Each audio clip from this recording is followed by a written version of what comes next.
Hello दोस्तों, कॉम्सको with doctor Shalini में आपका फिर से एक बार स्वागत है। लास्ट एपिसोड में हमने ये देखा था कि हम किस तरह से एडमिशन जब होता है न्यू पार्टनर का, तो हम किस तरह से new profit sharing ratio calculate करते हैं।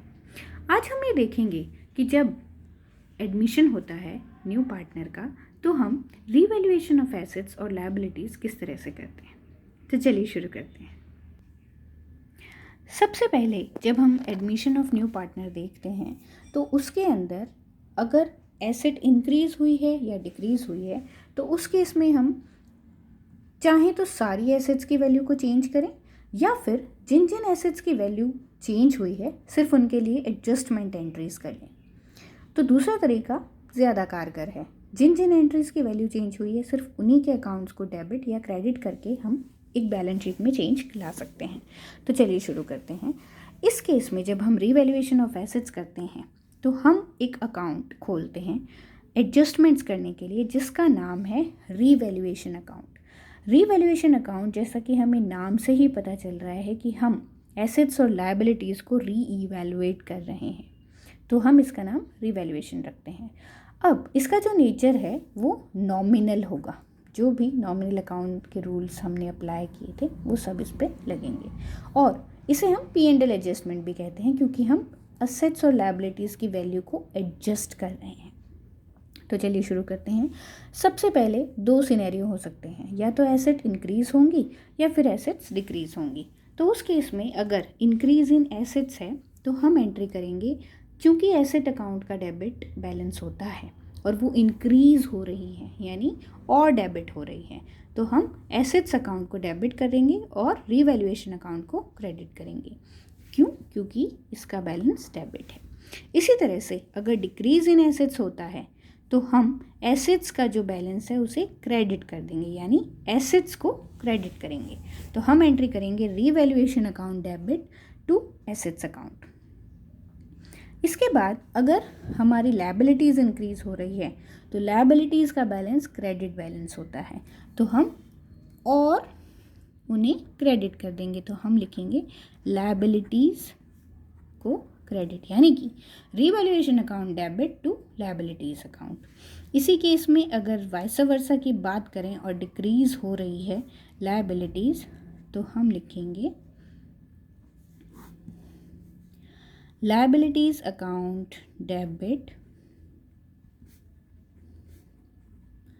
To revaluation account. यहाँ तक बिल्कुल क्लियर है। अब आता है कि मान लीजिए ई पॉइंट, नेक्स्ट पॉइंट, मान लीजिए कि हमारे जो प्रोविजंस हैं, जैसे provision for doubtful debts, provision for discount, इस तरह के अगर कोई प्रोविजंस हैं और वो डिक्रीज़ हो रहे हैं, decrease in provision for bad dates से फॉर एग्जांपल, बाकी ये सारे प्रोविजंस पे अप्लाई हो सकता है, तो उस केस में हम एक नया प्रोविज़न बना रहे हैं, है ना। वो या तो हम नया प्रोविज़न बनाते हैं या हम प्रोविज़न को कम करते हैं। तो अगर हम प्रोविज़न को कम कर रहे हैं तो उस केस में हम एंट्री करेंगे provision for bad debts account debit to revaluation account. बहुत इजी तरीका है। जिस अकाउंट को आपका नेचर डेबिट है और अगर उसे बढ़ा रहे हैं तो हम डेबिट साइड में लिखेंगे, और जो कॉन्ट्रा साइड होगी that will be filled by revaluation account. इसी तरह से अगर हम डिक्रीज या फॉर्मेशन या क्रिएशन कर रहे हैं प्रोविज़न का, किसी भी तरह के प्रोविज़न, तो हम एंट्री करेंगे revaluation account debit to provision account. Sorry. तो यहाँ तक हमने एंट्रीज कंप्लीट कर ली है। अब हम देखते हैं कि जो भी इसका बैलेंस है, जो भी हम रीवैल्यूएशन अकाउंट बना, उस रीवैल्यूएशन अकाउंट के बैलेंस को हम कहाँ पर ट्रांसफ़र करेंगे, किस तरह से बंद किया जाएगा और कौन से रेशो में आप उसे ट्रांसफ़र करेंगे, आइए देखते हैं। अब दोस्तों, कई बार ऐसा होता है कि हम एसेट्स और लायबिलिटीज़ में इंक्रीज़ कर लेते हैं या डिक्रीज़ कर लेते हैं। इसके अलावा कभी कभी हमारे पास में कुछ अनरिकॉर्डेड इनकम्स या एसेट्स होती हैं, एसेट्स कह सकते हैं आप उसे। तो उस केस में वो अब डेबिट बैलेंस होती हैं, तो उस केस में आप उसकी एंट्री करेंगे। अनरिकॉर्डेड में आता है जॉइंट लाइफ पॉलिसी, कोई और अक्रूड इनकम, किसी और तरह की अक्रूड इंटरेस्ट, अक्रूड इनकम और किसी भी तरह की अक्रूड इनकम आती है तो उसको हम यहाँ रिकॉर्ड करेंगे। तो उसमें अगर इंक्रीज हो रहा है इन अनरिकॉर्डेड एसेट्स में, तो उस केस में हम एंट्री करेंगे वही सेम अनरिकॉर्डेड एसेट्स, उसका नाम हम लिखेंगे उस भी एसेट का, assets account debit to revaluation account. इसी तरह से अगर हम यहाँ पर कॉन्ट्रा एंट्री हो रही है, अगर कोई अनरिकॉर्डेड लायबिलिटी है, जैसे कि हो गया आउटस्टैंडिंग एक्सपेंसेस, या इसी तरह से कोई भी लायबिलिटी हो सकती है, क्रेडिटर्स को हमें कुछ पे करना था, अनरिकॉर्डेड लायबिलिटी हुई, तो हम उसकी एंट्री करेंगे revaluation account debit to liability, because liabilities का जो बैलेंस होता है वो हमेशा क्रेडिट बैलेंस होता है। ठीक है, अब जब हमने रीवैल्यूएशन अकाउंट का बैलेंस ट्रांसफ़र करना है, बैलेंस ऑफ रीवैल्यूएशन अकाउंट, ये हम देखिए, ये जो चेंजेस हैं ये सभी हमारे ओल्ड पार्टनर्स के रहते हुए हो रहे हैं, तो हम उनके कैपिटल अकाउंट में ट्रांसफ़र करेंगे। और किस रेशियो में? उनके पुराने प्रॉफिट शेयरिंग रेशियो में। तो हम एंट्री करेंगे revaluation account debit to old partners capital account, और ये शेयर होगा ओल्ड प्रॉफिट शेयरिंग रेशियो। अब देखिए, अगर हम रीवैल्यूएशन अकाउंट को एक अकाउंट की तरह से देखें, मेमोराइज़ करने के लिए मैं आपको एक शॉर्टकट बता रही हूँ। अगर आपको मेमोराइज़ करना है कि रीवैल्यूएशन अकाउंट के कौन सी साइड में डिक्रीज़ आता है, कौन सी साइड में इंक्रीज़ आता है, तो उससे आप एंट्री भी बना सकते हैं, और अगर आपको रिवैल्यूएशन अकाउंट बनाने को कहा जाता है एग्ज़ाम में तो आप वो भी बना सकते हैं। तो आपको सिर्फ ये याद रखना है कि जितनी भी एसेट्स में इंक्रीज़ होती है वो हम क्रेडिट साइड में लिखेंगे। तो देखिए, by increase in assets, by decrease in liabilities and by unrecorded assets, वो आती हैं हमारी हमेशा क्रेडिट साइड में। और इसी तरह से अगर इस साइड जाते हैं तो to decrease in assets, to increase in liabilities, unrecorded liabilities और प्रॉफिट, जो भी इन दोनों का बैलेंस बचता है वो प्रॉफिट आएगा। तो इस तरह से आप मेमोराइज़ करना इजी होगा आपके लिए। तो चलिए अब हम एक एग्जांपल देख लेते हैं। अब देखिए, हम एक एग्जांपल की हेल्प से इस पूरे सम को समझ सकते हैं कि किस तरह से हम रिवैल्यूएशन अकाउंट बनाते हैं, किस तरह से जर्नल एंट्रीज करते हैं। तो देखिए, Ram and Rahim are partners sharing profits in 3:2। इनकी जो बैलेंस शीट है वो इस तरह से है। इसमें हम देख सकते हैं कैश है 2000 rupees, stock 15,000, prepaid insurance 1500, debtors 9400, provision जो बना हुआ है वो 400 रुपीज़ का है, मशीनरी है 19,000 की, बिल्डिंग 35,000, फर्नीचर 5,000। इस साइड अगर हम आते हैं लायबिलिटीज़ में तो क्रेडिटर्स 38,500, आउटस्टैंडिंग लायबिलिटीज़ 4,000, राम की कैपिटल 29,000 और रहीम की 15,000 है। अब इन्होंने रेमो को एडमिट किया है एज ए न्यू पार्टनर, और वो कैपिटल लेकर आएगा 16,000 रुपीज़, और जो उनका न्यू प्रॉफिट शेयरिंग रेशियो है वो 5:3:2 है। अब ये हमने सारी एसेट्स का रीवैल्यूएशन किया है। तो स्टॉक की जो वैल्यू हो गई है, पहले थी 15,000, वो अब डेप्रिशिएट होगी 5% से। प्रोविज़न फॉर बैड डेट्स जो कि 400 था, उसे हमें 500 करना है। दोस्तों, ये आपको बहुत ध्यान से क्वेश्चन पढ़ना है। कई लोग इसको इस तरह से करते हैं कि 500 और करना है, दैट इज़ 900 रुपीज़, तो उसमें आपका सम रॉन्ग हो सकता है। तो आपको यहाँ पर 100 रुपीज़ और इंक्रीज़ करना है। उसके बाद आता है furniture to depreciate at the rate 10%, और बिल्डिंग की जो वैल्यू है वो अप्रिशिएट हुई है। बिल्डिंग 35,000 की थी, अब उसकी वैल्यू 40,000 हो गई है। तो चलिए अब हम नेसेसरी जो एंट्रीज़ हैं वो पास करते हैं, उसके साथ ही साथ हम रिवैल्यूएशन अकाउंट बना के न्यू बैलेंस शीट बनाएंगे। चलिए शुरू करते हैं।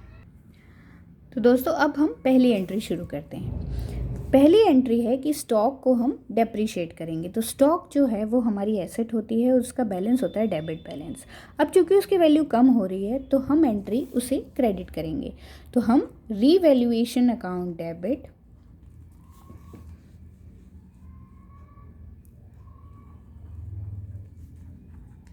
टू स्टॉक अकाउंट लिखेंगे क्योंकि हम इसे कम करें। अब स्टॉक की जो वैल्यू थी वो हमारी थी 15,000 रुपीज़। हम यहाँ भी कैलकुलेट कर सकते हैं नरेशन में, और इसके अलावा रफ में भी कर सकते हैं। तो 15 5 ज़ा 75, दैट इज़ 750 रुपीज़ का हम अब वैल्यू कम कर देंगे। फिर सेकेंड एंट्री आती है, इसमें हम नरेशन में लिख देंगे बीइंग स्टॉक डेप्रिशिएटेड। देखिए नरेशन का कोई फॉर्मूला नहीं होता कि आपको यही लिखना है, बस आपको समझ में आ जाना चाहिए कि क्या एंट्री है और ये किस बारे में है। सेकंड जो हम एंट्री करेंगे अब प्रोविजन फॉर डाउटफुल डेट्स की। तो अब हमें और बनाना है, यानी कि इंक्रीज़ करना है, और प्रोविजंस का जो बैलेंस होता है वो क्रेडिट होता है। तो हम एंट्री करेंगे revaluation account debit to provision for bad debts 100 rupees से, क्योंकि 400 पहले था और हमें 500 इसकी वैल्यू करनी है। थर्ड नरेशन लिख लीजिएगा आप। थर्ड एंट्री जो है वो ये है कि फर्नीचर जो है वो हमारा डेप्रिशिएट हो रहा है। तो फिर से revaluation account debit to furniture account.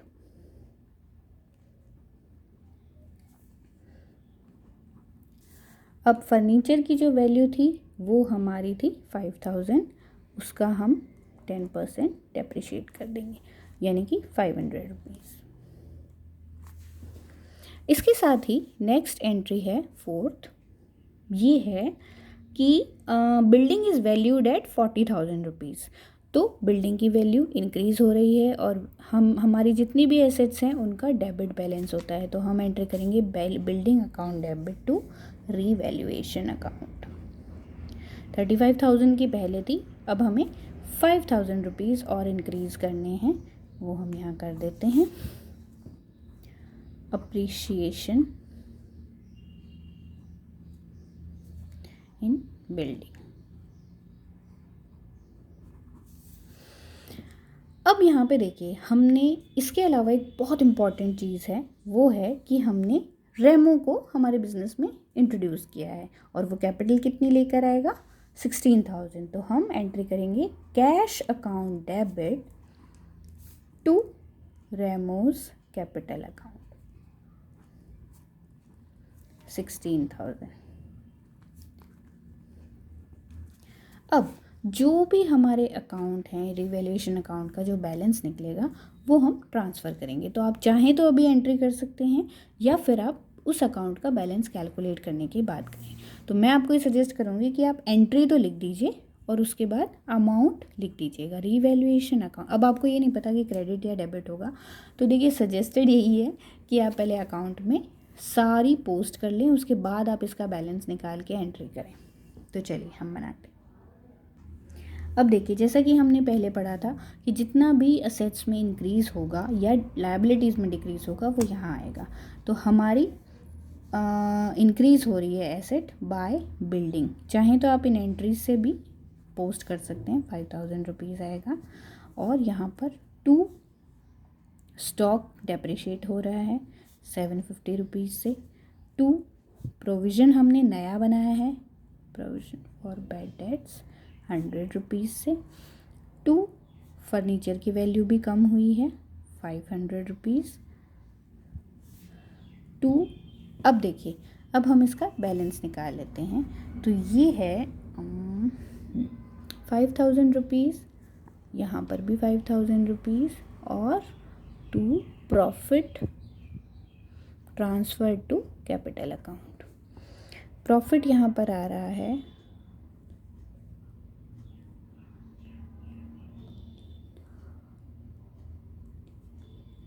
3,650। इन्हें हम ओल्ड शेयर में डिस्ट्रीब्यूट कर देंगे, तो राम को मिलेगा और इस साइड रहीम को। अगर हम इसे डिवाइड करते हैं इसमें तो आता है 2190 और 1460। ठीक है, यहाँ तक देखिए एकदम क्लियर है सारी चीज़ें। अब हम इसकी तुरंत एंट्री कर देंगे, हम अक्सर भूल जाते हैं, तो हम यहाँ पर एंट्री कर रहे हैं revaluation account debit to Ram's capital और टू रहीम्स कैपिटल।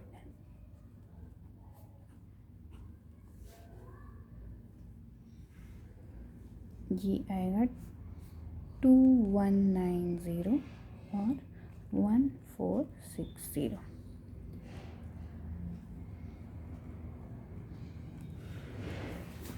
अब हम एक बैलेंस शीट बनाएंगे जो कि इन सारे एडजस्टमेंट्स को अकोमोडेट करते हुए बनेगी और सारी वैल्यूज़ आ जाएंगी। तो अब देखिए बहुत इजी है ये बनाना।